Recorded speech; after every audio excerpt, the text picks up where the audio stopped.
Deborah, Rebekah's nurse, died. She was buried below Bethel under the terebinth tree. So the name of it was called Elon Bakuth.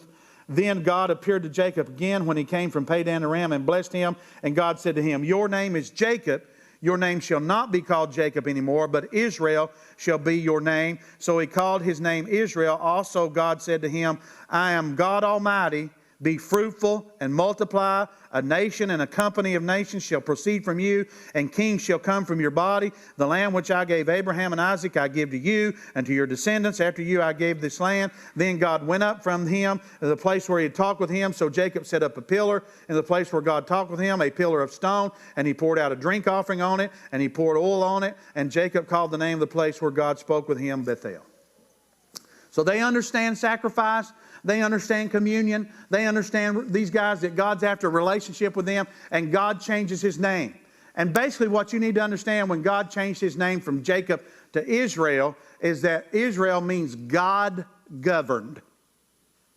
That if you get to the root of that, it means he's now governed by God. Now, notice what he did not do this time. He did not give God a list of demands. He didn't say, "Well, we made it to this point, but if you give me this and give me that and make sure my 401k's up and all that kind of stuff, then I'll keep working with you."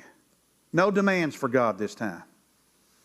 And I'll tell you a word I believe the Lord gave me this week. I'm going to share it with you. I jotted it down. Someday you will have nothing left to fight with, and his love will finally captivate your whole heart. See, we kick against God because we live in the flesh. And sometimes we want our own way. And sometimes we don't understand. And sometimes we live in fear. So we want God to do this. If you promise me this, you promise me this, if you promise me this. And finally someday, and we know he eventually walked away with a limp, right? But finally someday your defenses will be gone. And I speak that out of, some of you heard me share this story, the monk who went to spend time with God, who had an understudy he was working with. And finally, he got concerned about the older monks, so he went to the cave where he would spend time with God and fast and pray. And he called in the cave and said, "Are you okay?" And he said, "I'm fine." He said, "What are you doing?" He said, "I'm wrestling with God." And the younger guy called back in and said, "And you hope to win?" And the old guy called back, the old monk said, "I hope to lose. I hope to surrender." You're on a life of surrender. That's what Jacob was on. You're on a journey of surrendering. You've not been perfected yet. Right? Just ask your spouse. They'll tell you.